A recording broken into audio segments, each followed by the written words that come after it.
Good morning, everyone. This is our maybe third video of history chapter second, class 8th. And in this video, we will discuss about company officials became nawabs. ये nawabs जो भारत में जिनको नवाब कहते थे, अंग्रेज़ों ने उनको नवाब कहा, NABOBS, नवाब्स। तो यहाँ हम डिस्कस करेंगे after the battle of Plassey Buxar.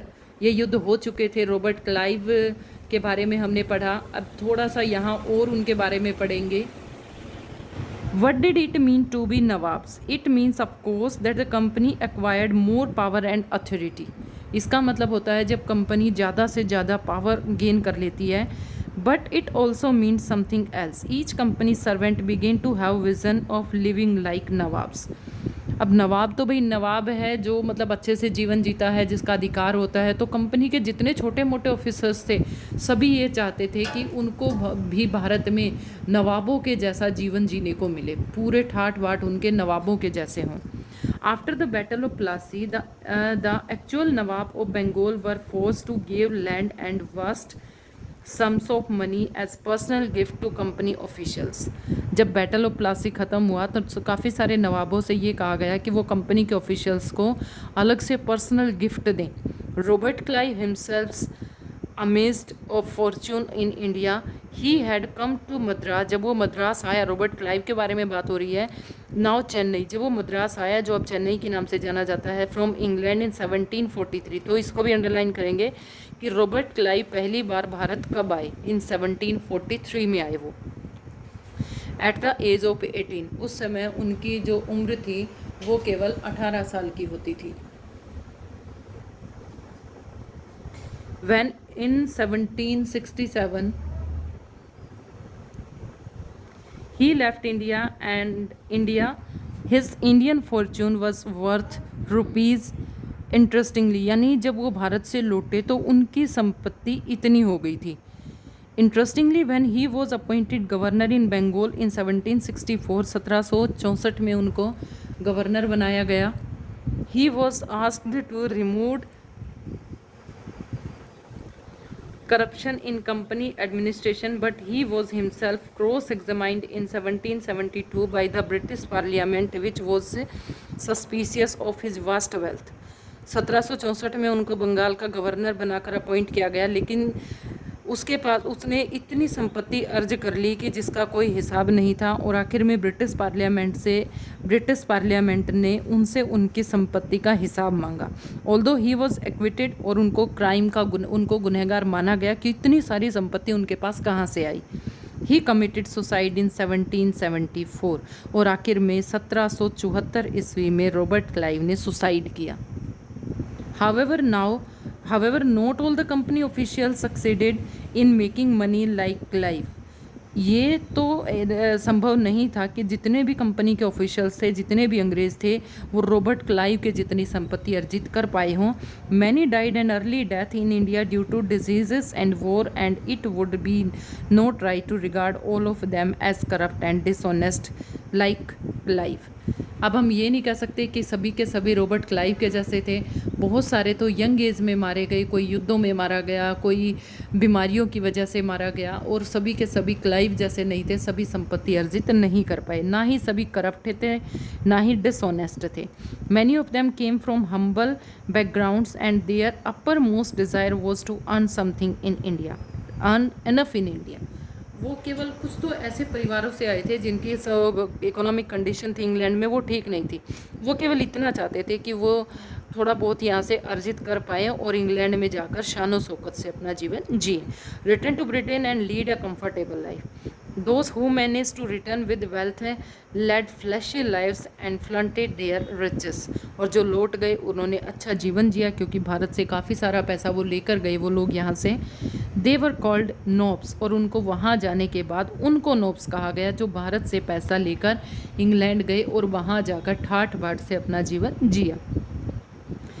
N anglicised version of Indian word nawab, ये एक भारत के ही वर्ड का इंग्लिश में वर्जन है। This was often seen as upstarts and social climbers in British society and were ridiculed or made fun of the place and cartoons, और इनका नवाब्स का ब्रिटेन में जाकर काफ़ी सारा इनका मजाक उड़ाया गया, इनके कार्टून्स भी बनाए गए।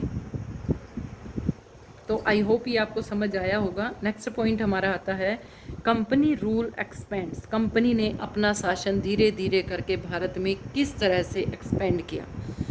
If we analysis the process of annexation of Indian states by the East India Company from 1757 to 1857, अगर हम ये देखें कि अंग्रेज़ों ने भारत के अलग अलग स्टेट पर किस तरह से एनेक्सेशन किया, कब्जा किया, तो वो उन्होंने शुरू किया 1757 से लेकर 1857 तक, पूरे 100 साल। सर्टेन की एस्पेक्ट अमर्स, the company rarely launched a direct military attack or unknown territory, instead he used a variety of political, economic and diplomatic methods to extend its influence before annexing an Indian kingdom. अब company का एक rule था अंग्रेज़ों का, वो कभी भी direct military attack नहीं करते थे किसी भी स्टेट के ऊपर, वो वहाँ के राजाओं के द्वारा या कोई पॉलिटिकल, इकोनॉमिक्स एंड डिप्लोमेटिक चाल खेलकर वहाँ के राजाओं को अपने कंट्रोल में लेते थे। After the battle of Plassey, जो प्लासी का बक्सर का युद्ध हुआ 1764 में, the company appointed resident in Indian state, अपने रेजिडेंट उन्होंने वहाँ स्थापित कर लिए। They were political and commercial agent and their jobs was to serve and further the interest of the company. Through the residents the company officials began interfering in the initial affairs of Indian state. अब जो residents बनाते थे, इनका मतलब होता था कि भारत के जितने भी पॉलिटिकल और ये वर्क होते थे उन सब में वो इंटरफेयर करते थे, इंटरनल अफेयर्स में।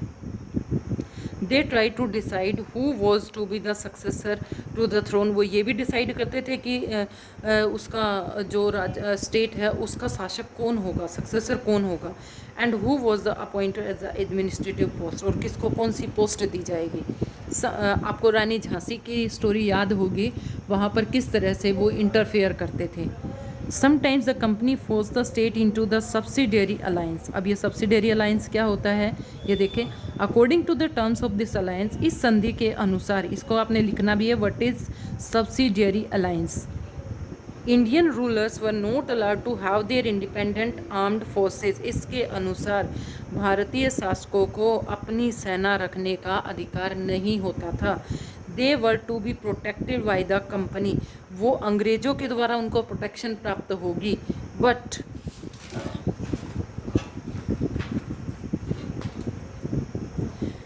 had to pay the subsidiary forces that the company was supposed to be maintained for the purpose of this protection। लेकिन उनको पैसा देना होगा ताकि वो उनके प्रोटेक्शन के लिए पैसा खर्च कर सके, उनको बचा सकें। If the Indian rulers fail to make the payment, अगर भारतीय शासक ये पेमेंट करने में असफल हो जाते हैं, then the part of their territory was taken away as penalty for penalty, तो उनका जो हिस्सा है उनके शासक का वो अंग्रेज़ पेनल्टी के रूप में ले लेंगे। फॉर एग्जाम्पल, यानी एक तरह से उनके राज्य को हड़पने की ये कोशिश होती थी। एग्जाम्पल देखिए, Richard Wellesley was governor in general in 1798 to 1805, the nawab of Awadh, Awadh के वहाँ पर वो गवर्नर जनरल बनकर गए। Richard Wellesley was forced to give over half of the territory of the company in 1801 as he failed to pay for the subsidiary forces, क्योंकि वहाँ के नवाब थे वो उनको सब्सिडियरी फोर्सेस देने में असफल हो गए। इसकी एवज में Hyderabad was also forced to create territories and similar grounds, Hyderabad को भी अंग्रेज़ों ने अपने कब्जे में कर लिया। यहाँ पर सिराजुद्दौला, यहाँ पर देखिए किस तरह से अवध के नवाब से उसको पेनल्टी के रूप में वहाँ से लिया जा रहा है। इस साइड में पिक्चर दी गई है। What power did the resident है, वहाँ के जो रेजिडेंट होते थे, जो अंग्रेज ऑफिशियल्स वहाँ अपॉइंट होते थे, उनके पास क्या क्या पावर होती थी, वो सब यहाँ पर दी गई है। इसको आप खुद पढ़ेंगे। अब पढ़ते हैं हम हमारे थोड़े सा टीपू सुल्तान के बारे में। Who was Tipu sultan and the company restored the direct military confederation when it was the threat of the special political or economic interest. This can be illustrated with the case in southern Indian state of Mysore. The king of Mysore के नाम से जाने जाते हैं टीपू सुल्तान। अब टीपू सुल्तान के साथ अंग्रेज़ों ने क्या किया, Mysore had grown in strength under the leadership of powerful rulers like Hyder Ali. Hyder Ali ने रूल किया, जिससे हैदर अली ने मैसूर को एक बहुत ही पावरफुल स्टेट के रूप में बनाया। And is famous son Tipu Sultan ruled, और उसके बाद उनके बेटे ने राज किया, टीपू सुल्तान ने। Mysore control the profitable trade of the Malabar coast where the company purchased pepper and cardamom. वहाँ से वो व्यापार करते थे जहाँ से कंपनी पेपर और कार्डेमम खरीदती थी। In 1785 Tipu Sultan stop the export of sandalwood. चंदन के व्यापार को रोका टीपू सुल्तान ने। Pepper and cardamom through the ports of the kingdom, and this allow local merchants from trading with the company. और लोकल मर्चेंट्स को भी बंद करा दिया कि वो इनके साथ व्यापार नहीं करेंगे। He also established a close relationship with the French in India and modernise his army with their help. वो फ्रांस के साथ व्यापार करना चाहते थे और अपनी सेना को मॉडर्नाइज करना चाहते थे। द ब्रिटिश वर फ्यूरियस, अंग्रेज बड़े नाराज हुए इस बात पर। They saw Hyder and Tipu as ambitious, arrogant and dangerous. उन्होंने देखा जो हैदर अली और टीपू सुल्तान है वो ठीक नहीं है उनके लिए। Rulers who had to be control and crushed, 4 wars were fought with Mysore. उन्होंने 4 युद्ध लड़े मैसूर के साथ अंग्रेजों ने। Only in the last the battle in Srirangapatnam did the company ultimately win a victory. और आखिर में श्रीरंगपट्टनम में अंग्रेजों की जीत हुई। Tipu Sultan was killed defending his capital Srirangapatnam. और टीपू सुल्तान श्रीरंगपट्टनम अपनी कैपिटल को बचाते हुए उनकी हत्या कर दी गई। Mysore was the placed under the former ruling dynasty of Wodeyars and subsidiary alliance was imposed on the state. और जो पहले जिसका राज मैसूर पर होता था उनको उसको सौंप दिया गया और उनके ऊपर भी सब्सिडरी अलायंस से इम्पोज की गई। यानी अंग्रेज़ों ने टीपू सुल्तान को हराकर उसकी हत्या करके वो सारा का सारा वहाँ का राज वोडियास को सौंप दिया और फिर उनसे सब्सिडरी अलायंस की। नीचे आपको एक टीपू टॉयज टाइगर, एक नीचे आपको ये दिखाई दे रहा होगा कि टीपू सुल्तान के समय में किस तरह से टॉयज़ बनाया गया कि वो टॉयज़ किसके ऊपर है और किसको मारने की कोशिश कर रहा है, आप अंदाज़ा इससे लगा सकते हैं। एक स्वॉर्ड होती थी टीपू सुल्तान की, उसके बारे में भी इसमें दिया हुआ मिलेगा, तो इसको आप अच्छे से पढ़ें। And the remaining part of this chapter we will do in our next video. Thank you.